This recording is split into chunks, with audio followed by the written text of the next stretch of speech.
Good afternoon, good evening, good day, wherever you are in this wonderful world. This is Harry, the learning difficulty expert, and with me I've got the wonderful Sally once again. Hey, Harry. Hey, everyone. Yes, it's good morning just here. And what a beautiful sunny day. The weather's picking up and spring is just about to turn around the corner. Can't wait. Awesome. It is. We had a bit of a stressful moment this morning. We tried to do a Facebook Live through BeLive TV and it fell over and we had to abort after 10 minutes. So we're going to try here on Zoom. Take And two. today, what are we talking about, Sally? Oh, something that I really, really, really love. Fat. And something that all my clients really don't like. But there's two sorts of fats. There's the fat in your body and the fat that you eat. Yeah. And there's good fats and bad fats. That's exactly right. Absolutely. But fats are good for us. We've got to get rid of this myth that fats are bad. It's been touted for such a long time that fat makes you fat. But fat doesn't make you fat. Fat can actually help you lose weight. Fat's awesome. It's my friend. It can. And why it does that is because it makes you feel full faster. And And it for long. also, reduces your appetite. Yeah, I love it. So there was a story that I was telling you this morning about my girlfriend who I train with, who's a bodybuilder. And as you come up to the comps, you have to, lose a lot of weight and be shed down your body fat.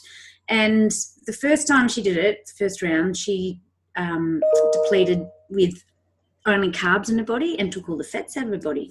So a week or two out, her brain started going like really foggy. You couldn't have a clear conversation. By the time it got to the comp day, she was just all over the place. Like you couldn't talk to her. You couldn't have a conversation. She couldn't remember anything. She was shaking. She couldn't hold herself together. And so for the next couple of years after that, she's changed her diet around so that it's all fueled by high fats. And, right up to comp day, completely can make sense of the conversation. She's got everything together. You just wouldn't know. It was such a healthier way, if you like, even though the whole diet is, debatable. But, she had it together right up until she was up on stage, getting down to minimum body fat, all that sort of stuff. But she was able to function because she had fats in her diet. And that was a real turning point for me because I saw the change in someone so dramatically when nothing else had changed, cutting down calories, all that sort of stuff. And she really held it together. And that's when I really started looking into fats. And there's so many good beneficial things about fats in your body. We really, really, really need them to function effectively and efficiently from the cellular level right up. So, let's talk about all the different aspects. There's the nervous system, there's the brain, all that sort of stuff. So the brain, for example, is 60% fat, isn't it? Something It like is, yeah, 60% fat. And the importance of fat for the nervous system is the nerves are like these cables hooking up my microphone today. And this sheath on the microphone cord protects it. It protects it and allows the signal to get through, which is how you're able to hear me now.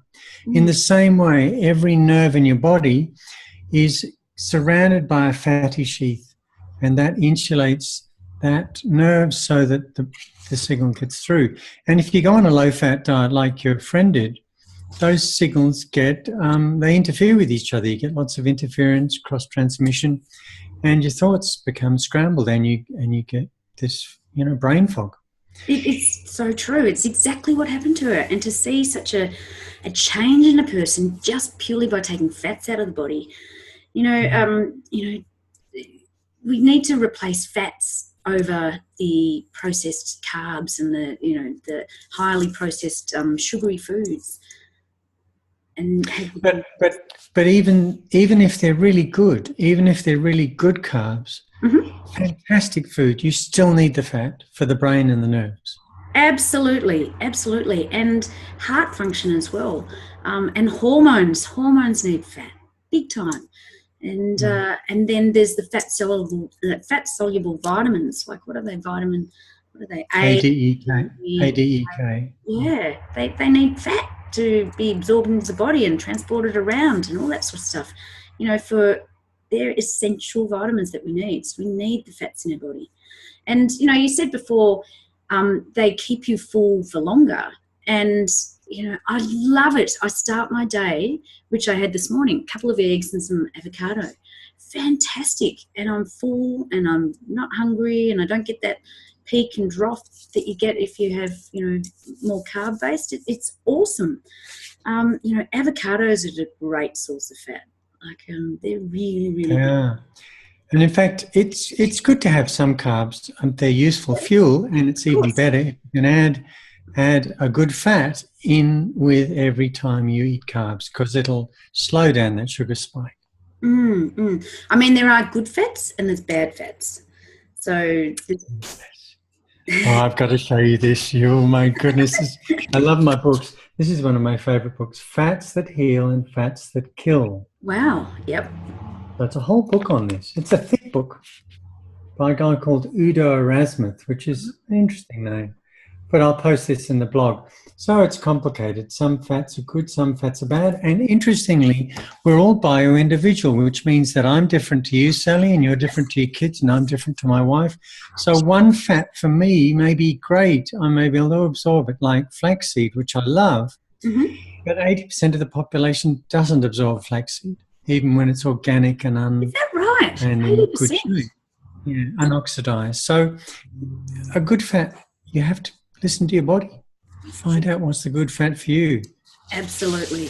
And I'm huge on that everybody's body is different, so things work differently for everybody. And you get to in tune with your body and you can feel when it's not right, when it's not working. So when we look at types of fats, there's saturated fats, monounsaturated fats, polyunsaturated fats, and trans fats. They're the main groups, I think. Now Correct. Yeah. And saturated fats have a bad name in the press, and the reason is because there was some research that linked it with heart disease. But the latest studies, the contemporary studies out now, show that if you have good saturated fats, it's not linked to heart disease. Now, I have to say coconut oil is quite controversial. It is. There are currently pros and cons, and I have stopped using it because I think it's now rather risky based on the evidence I see. But what do you think, Sally?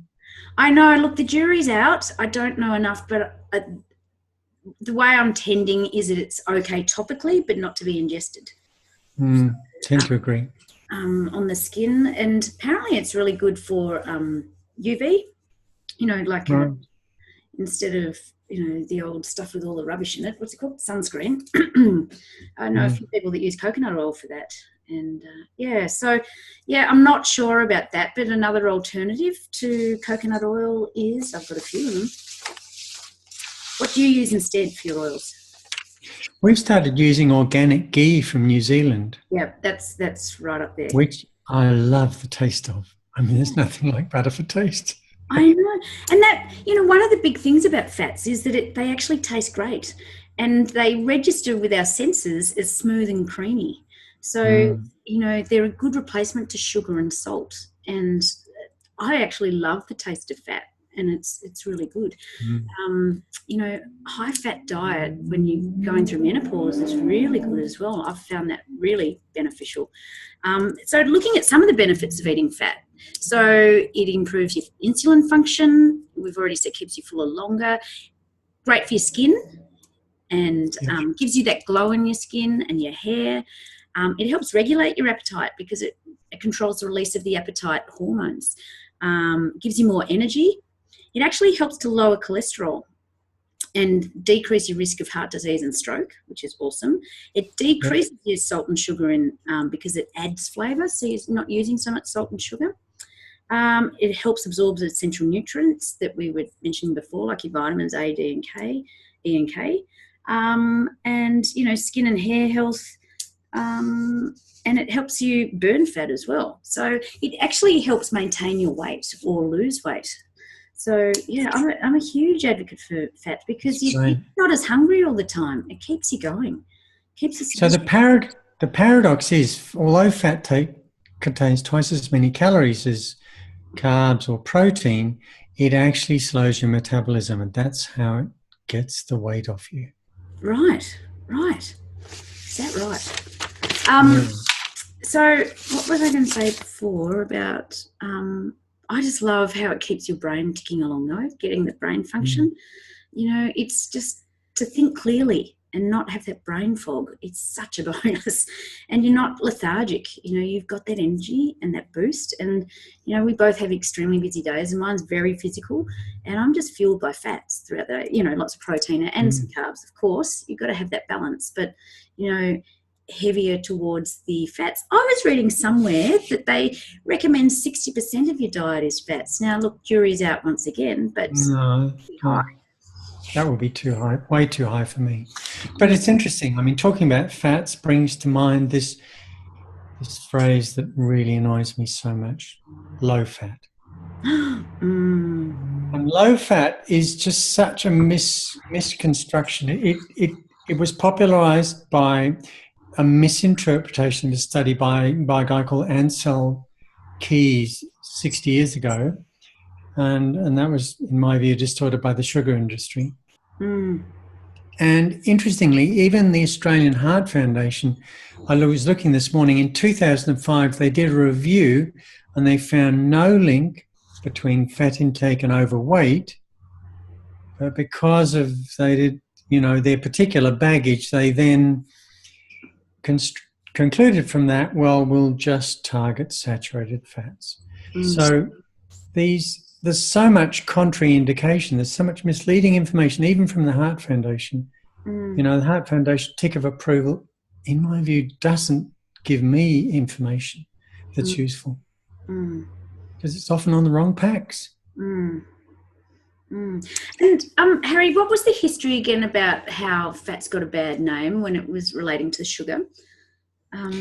Well, Ansel Keys did this study and he showed correlation between consumption of fat and obesity. Right. But there were other factors. You know, correlation doesn't give causation. We now know that fat doesn't make you fat, it's sugar and carbs. And it's the sugar and carbs and the meal size. And we also know from studies that dieting and exercise don't deliver weight loss. They just don't do it. 90% of people bounce back within a year, and 95% bounce back in 5 years. Yeah. You know, you exercise, you're going to eat more.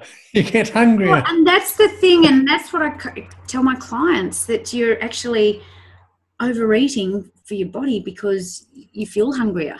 So you do have to find that balance of not doing too much exercise, for sure. I found my little list here of some good fats, and then good. the trans fats, actually, it's sort of like the takeaway food, the heavily fried food. It's highly processed oils and yucky, greasy stuff. They're bad, the trans fats. We don't really need them at all.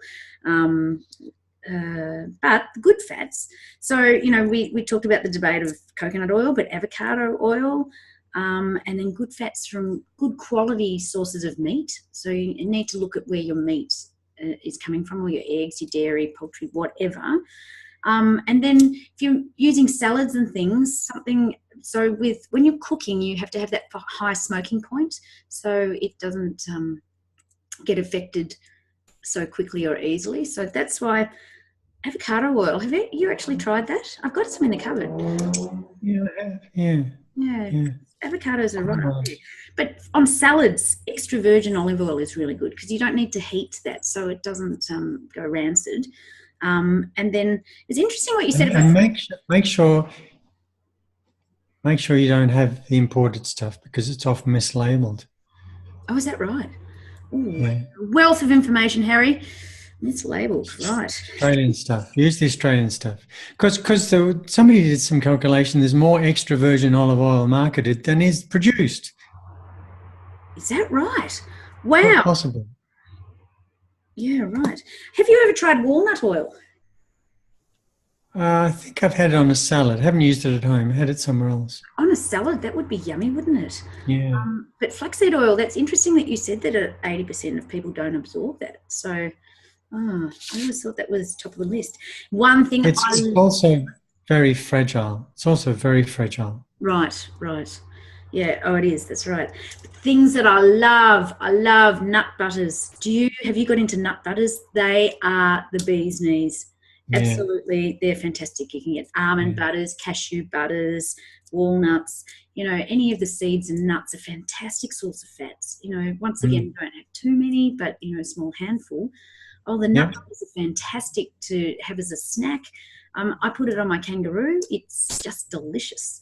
It's yeah. absolutely beautiful. And Um, it jumps off your plate into your mouth. it does. Talking about fish, once again, you've got to be careful with your sources of fish because of mercury and toxins and things. But sardines, mackerels, and if you get good sourced salmon as well, is very good source of fats. Or your omega 3s.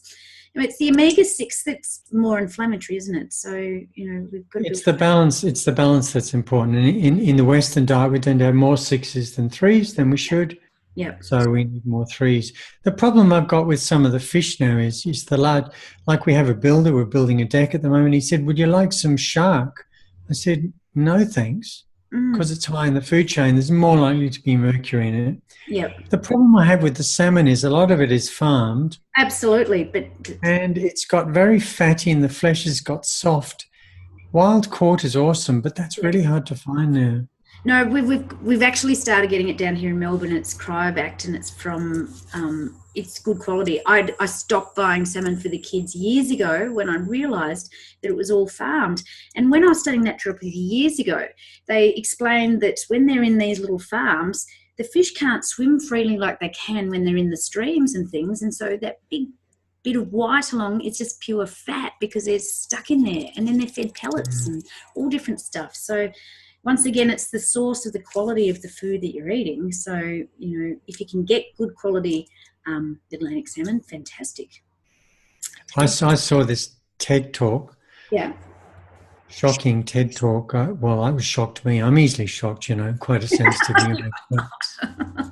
Anyway, it was a fish farm off Spain, or group of fish farms, and you guess what the majority component of what they were feeding them?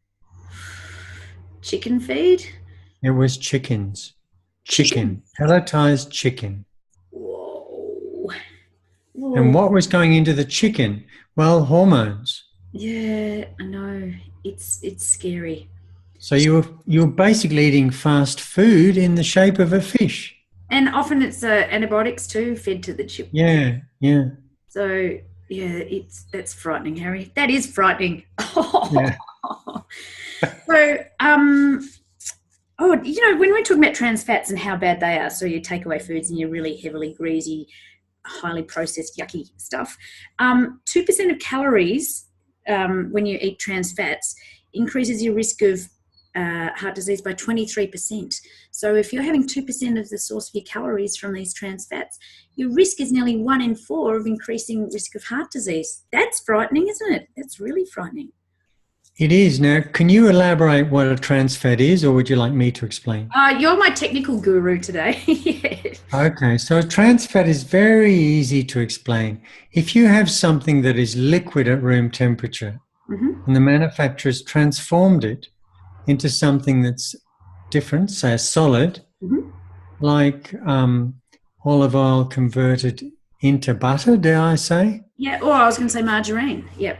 Yeah, margarine. Anytime something's been transformed from its natural state into something that's quite different, Yep.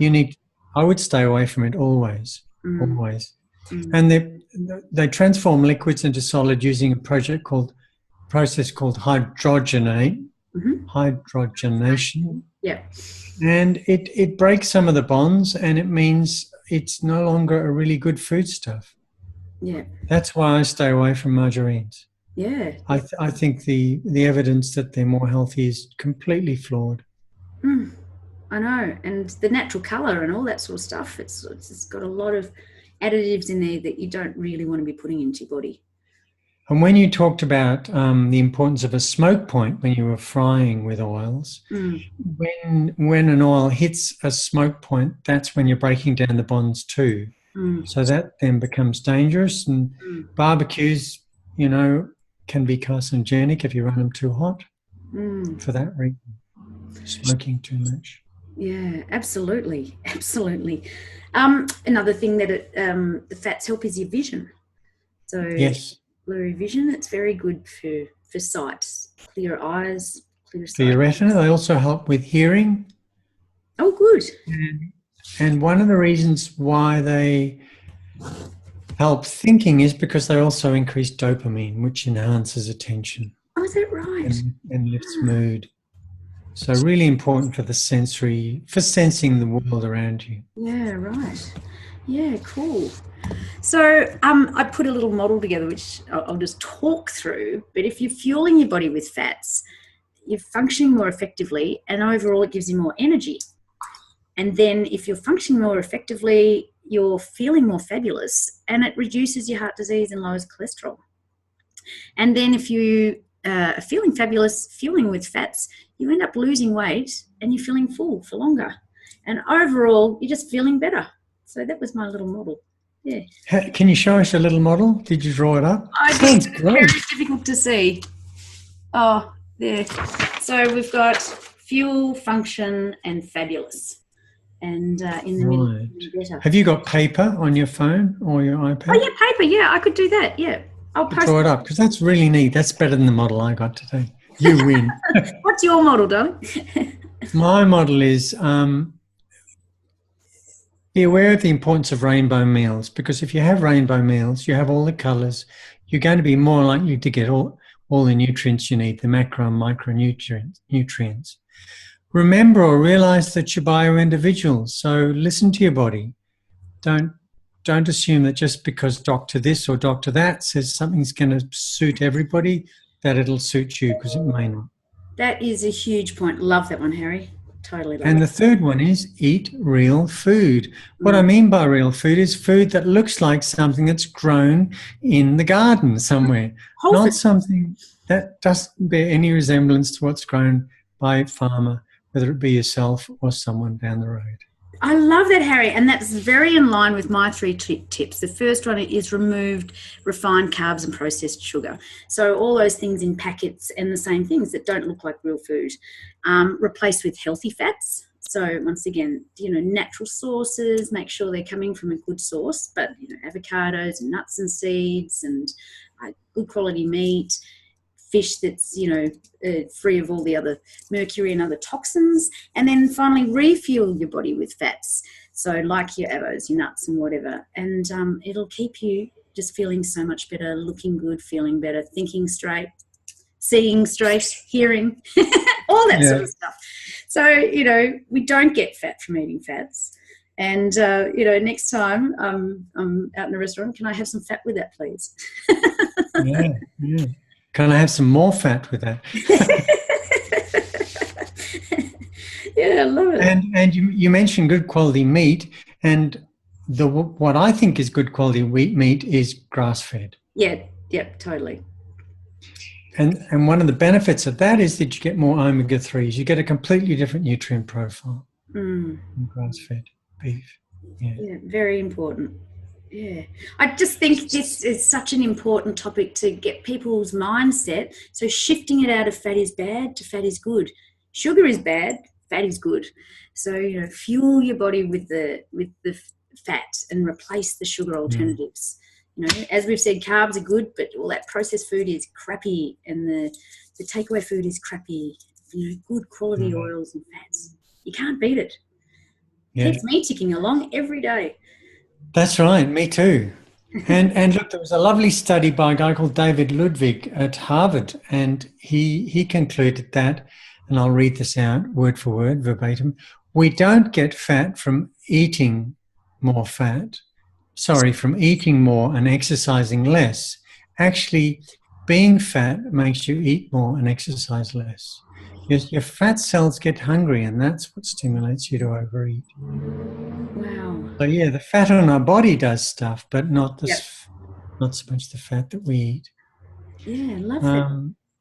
Omega-3s can, which are important form of good fats. Omega-3s can promote fat loss, and the omega-3/6 balance is important. It's really important.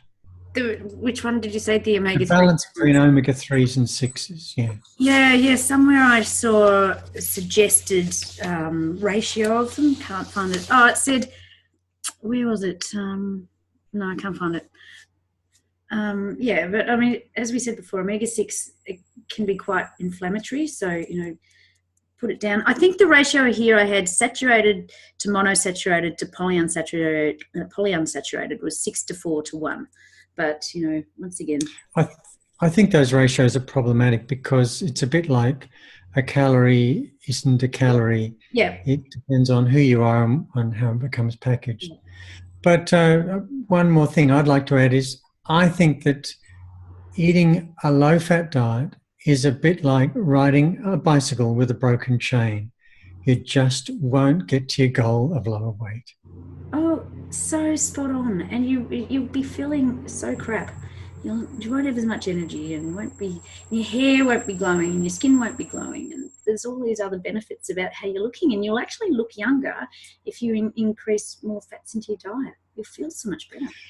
That's true. I mean, so many women particularly put hormone disruptors on their skin with cosmetics they think are going to be good for them, or sunscreens. But you and I know it's the fat in the water that you consume that gives you your good skin. Yeah, can't beat water. Oh, here was another one. So another suggestion when I was researching is in your total calories, they're going 25 to 35%. I don't know. Everybody's body is different, but, get it up there. If you're not having enough fats, just build them up and replace, the processed foods if you have any, all the sugary-based ones. If I have a snack, like in the clinic, I'll just get a handful of nuts. Yeah, fantastic. That's what I love. Yeah. Oh, I love a spoonful, just a spoonful of the nut mix. Oh my God, it's fantastic. Tastes so yum. Yeah. Yum. But anyway, I love this topic, Harry, and it's been awesome chatting about it. Really good. So I've got a couple more books. There are lots of books on the topic. These are some books that I recommend by Dr. Robert Lustig called Fat Chance, The Hidden Truth About Sugar. Oh, I love it. That's the backside. If you're interested in what fat does for your brain, there's a great book which goes through all the different fats, explaining some of the biochemistry. Yep. If you're into that. And the last one is just a reinforcement of the fact last week's talk that diets don't work. They just don't work. No. So stop it. There's the keto diet, ketogenic diet, and the paleo type ones are more protein and fat, which is good. I mean, but I like to think, I don't like the word diet, but it's just a way of eating. It's a lifestyle. It's just lifestyle. Yep. It's the choice of the foods that you eat, and I just choose to eat more protein and fats. And how many Heinz varieties are there, Sally? How many? Sorry, Heinz varieties. Do you remember Heinz 67 varieties of soup? Oh yeah, that's right. Well, I can tell you, there's more diets than that. There are so many. I think you quoted last week something like 30,000.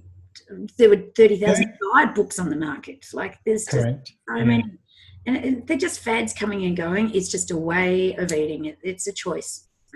Yeah, exactly. Lifestyle is king and queen. Yeah, and listening to your body. You made probably the biggest point today is that everybody's body is different, and we work differently with different foods, and just pick and choose amongst your fats the ones that work with you.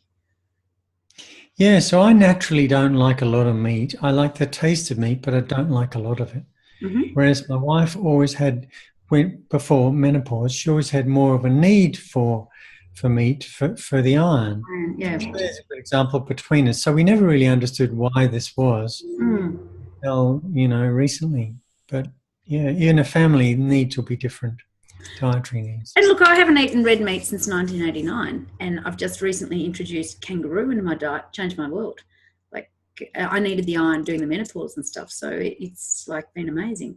So yeah, I've been listening to my body and, just go with the flow. Work in progress, isn't it, Harry? That's right, definitely. We're all work in progress. Okay, Sally, I think it's time for a walk. Oh, it totally is. Sun is shining. Let's go out and embrace the day. Yeah. Get your body moving, because move it or lose it. And what are we talking about next week? Ooh, dirty dozen and clean 15. Oh, I'm looking forward to that. Better put my safe search on the computer.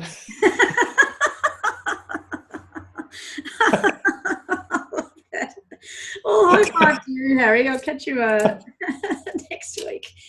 Oh, Okay. Catch you next week, Sally. have a great weekend. Bye.